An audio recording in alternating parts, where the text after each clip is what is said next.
they won't care how much you know until they know how much you care. But it's true, because once you lead with heart, and then you can get into, then they're ready to open their mind to what you have to say, so they know how much you care. Now they're open to that. So finding a way to have those conversations where, okay, now they're ready to hear what I say, because I'm not trying to come in with an iron fist or authoritate that. I think that's what makes great leaders, is using that wisdom to influence people positively that way. When I was first put into a management position, I started managing people 2 years out of college. And back then, and still a lot of companies today, they train you how to do your job, but when they promote you to start managing people because you were good at your job, they don't teach you how to truly manage people. And I think I was managing people for 10 years before I was actually any good at it. And I think that that's where part of that, learning the difference between influencing people to make a difference versus using your power to make a difference. And I think that's what the topic really is about today. How do you get to that point? And what does that look like for you? And how do we help people better understand how much more you can get out of people and how much more change you can make if you lead with the influence that you carry with you instead of the power that has maybe been given to you because of a promotion or a title. Right. Who wants to start? Well, I'll just say, I think I started acting on that without knowing it. Do you know what I'm saying? Started acting on? Being more influential than authority, because authority wasn't working well. And I didn't have the language until I finally went and got myself some professional executive coaching. And I talked to the coach about my daughter. That my daughter was not listening to me, my daughter was not, she's not following right? And she said, well, you know what, think about influence versus authority. And then I went, oh duh, there was like a light bulb went on. I'm like, that's how I'm starting to manage my job and things, so sort of letting go that you're like in power and just influencing people or encouraging them or whatever, and just being the example too, right? But she said in terms of my daughter, and I realized, oh yes, this is what I'm working towards at work, and it really made me focus more on the fact that influence works so much better than trying to be authoritative.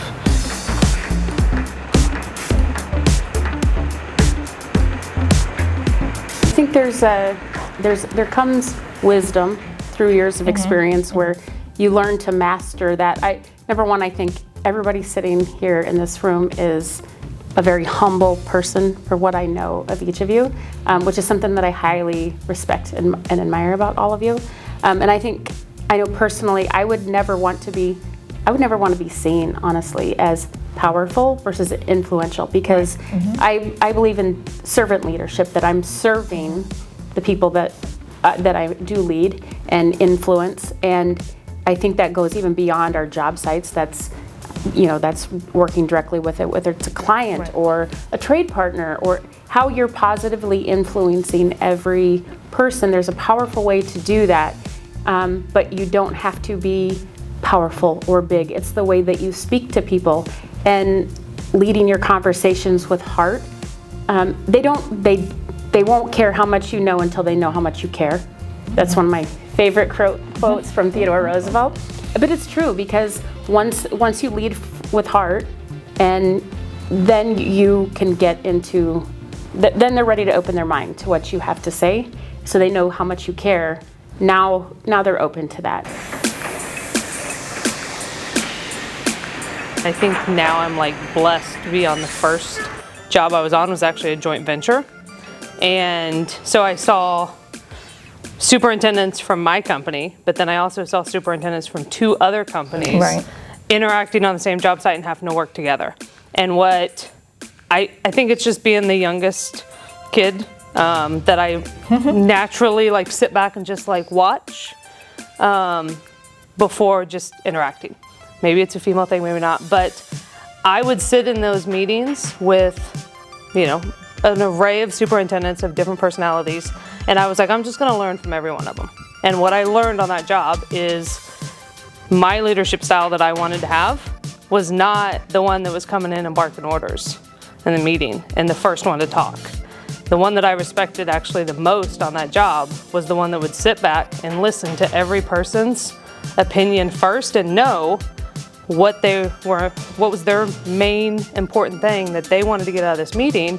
And then he would come in and say, okay, I heard you, I heard you, I heard you. Now let's get it to where everyone is successful.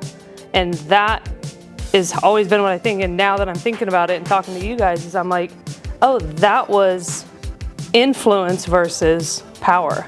And I was in my first, job in construction, I was able to see that, and it didn't take me 10 years to really have that aha moment. I had it within my first couple years on the job. Yeah. I would venture to say, and we can think about this as we're talking, that sometimes power is not, we're talking about it very negatively and authoritatively, but sometimes having the power can give you the influence. And I'm talking about, we've become managers, there's a reason we wanted to get in, I always wanted to be the boss, but not to be bossy. Do you know what I'm saying? And when I finally did run a big job and I was the construction manager, I went in with power, right? But I used my influence. So I just kind of want to, sometimes it's just positive. I was given some power. Oh, like when I ran NAWIC, I had power. But that becomes influence. But it's not power per se. Sometimes the power, you are given a position of power, and you can use it one way or the other, right? That makes me think about, as I've progressed through my career and been in roles where I was on the operations side, as like a project engineer, I hear what you're saying, and I feel that because I remember at one point thinking, I can't wait to be a project manager. I really want to be a project manager on a job site because yes, I'm a problem solver, and yes, I love the operations side of it, but there was a part of me that genuinely wanted to be the person that could see the woman on the job site and say, you know what, I understand that you need more humane conditions for a restroom, and you've got an ally and you've got an advocate and somebody that sees you. Just knowing that I could use that position as an opportunity to see her and let her know that she's supported and she's going to succeed, that was driving me to want to get myself to a position where yes, I want to climb the ladder, but I also want to be able to positively see somebody and influence their day and their success in the field, because we need every one of them. We need them to stay. Yeah, I think the reason that power sometimes gets on a negative sense is when people use the power but they're not using their influence. Right. So when it's only just truly the power and the position and they're not using it to better benefit someone along with them, that's when it gets negative. So I think it's like, so how you kind of have to leverage both to truly be impactful in whatever you're doing. I think as women in the industry, we have a unique thing that comes very naturally to most of us.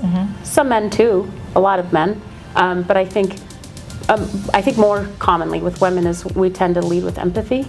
And empathy is understanding how somebody feels or how something might impact them in their day-to-day. And so leading with that empathy, and I understand how this might make somebody feel, or how, say it's recognizing somebody on a job site, man or woman, that they're going through something, everybody else might overlook it, but seeing that person with compassion and the empathy to see what this is, a human that has issues in their life, or maybe they are dealing with something at home. Maybe things aren't going great at home with their family or their marriage, or maybe they're struggling with some kind of addiction, and just being empathetic enough to be able to recognize the person in the moment and say, hey, let's stop and have a conversation about this and break down what's going on.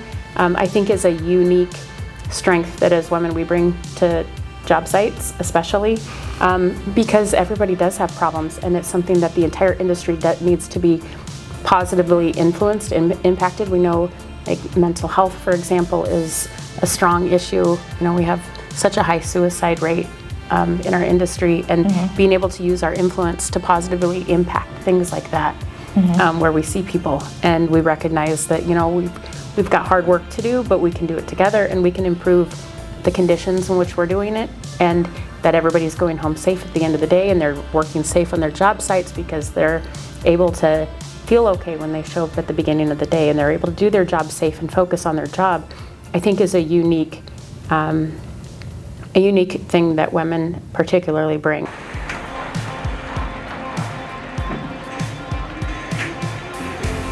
I think you kind of touched on it, like having that empathy, and when you're maybe the only female on the job site or on your team, like you're not going to have that, but you can help kind of bring that awareness to some of the guys that you work with. But then also, like, if you are the only female, and this is kind of where my passion comes out, is like, yeah, maybe I'm in a management role, but like, am I making it better for the ones coming behind me? And so it's like, it's not a competition, it's who I'm bringing along with me.